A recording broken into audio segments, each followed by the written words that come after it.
Hi, I'm Stu Munro and I draw Justin Beaver for the Dandy, and today I'm going to show you how to draw him. So, first of all we need to draw his head, which is an oval, like so. Then you want to add in his body, like that, which is just a simple shape, and then you need to add some arms.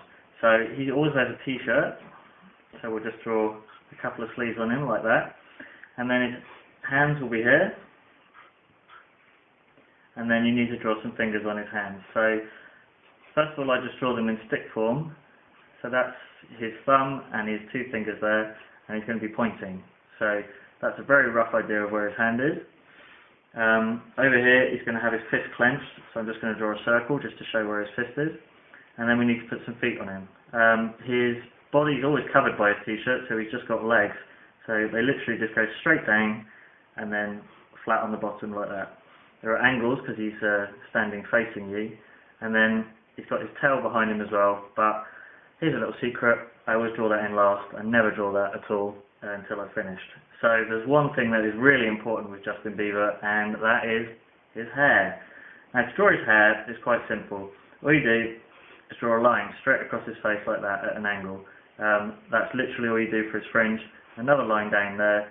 There you go, you've got a triangle on his face. The corner of the triangle for his nose, and just beneath his nose, that's where his teeth will be. Now, to get a bit more detail on Justin's hair, you just need to put a couple of little spikes on the back there, and like that, and of course, make his fringe stick out a little bit, and there we go. That's his basic look of his face. Now you can put a little bit more detail into his arms, flesh them out a little bit, and down for his legs here, and his all-important red and blue shoes. Like so. Little sole on the shoes, and there we are. Now, the next step is going to be inking it in. So hopefully your pencil drawing should look a bit like that. As you can see, I've drawn the tail in there, and I've gone around it a bit more in detail just so that it's going to be easier for me to ink. So I'm going to start now just with an ordinary black pen, inking it in. Literally just follow the lines around, ignoring all the little scrapes and mistakes that you might have made. And you can hear I'm pushing quite hard on the paper there. There's his teeth. That's the most important part. And in this picture, Justin's hair's flopping right down over his face, so you can't see his eyes.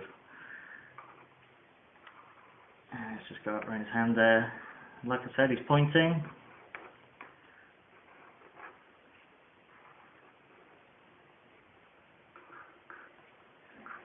And his other fist is clenched up, ready to bust out some rocking tunes for all the kids to enjoy.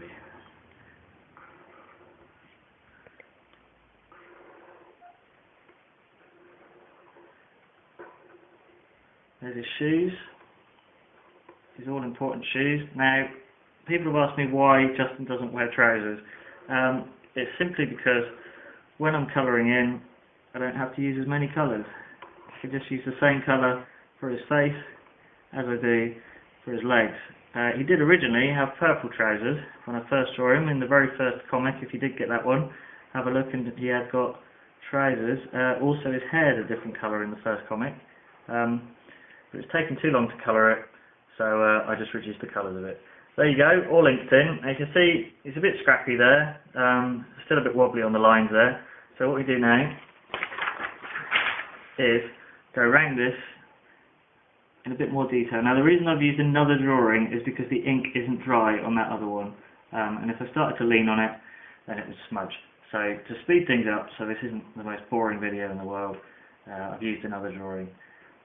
That's a little tip for you. If you're ever drawing something in a greetings card or drawing a picture for school, always make sure your ink dries before you start doing a bit more detail. Otherwise you'll just mess it up. And you get smudges all over your hands, and it's very hard to wash off, especially this ink. So as you can see, I'm just literally going around the detail, making it a bit thicker. The reason we do that for the foreground stuff is to bring it out a little bit, give it a bit more detail, and if you put lots of detail in the background, like I like to, then it makes the main characters stand out a little bit. So you just literally go around the edges, like that, and then we do add a little bit of shadow in there. All the bits where there would be shadow, like where his sleeves are there, and underneath his t-shirt,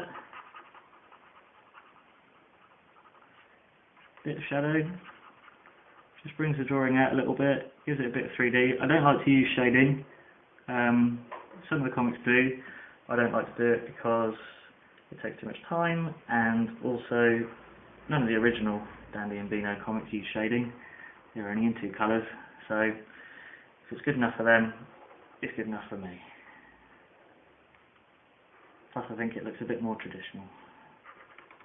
So there you can see a bit more detail in there. I'm not going to do the whole drawing because here's one I prepared earlier.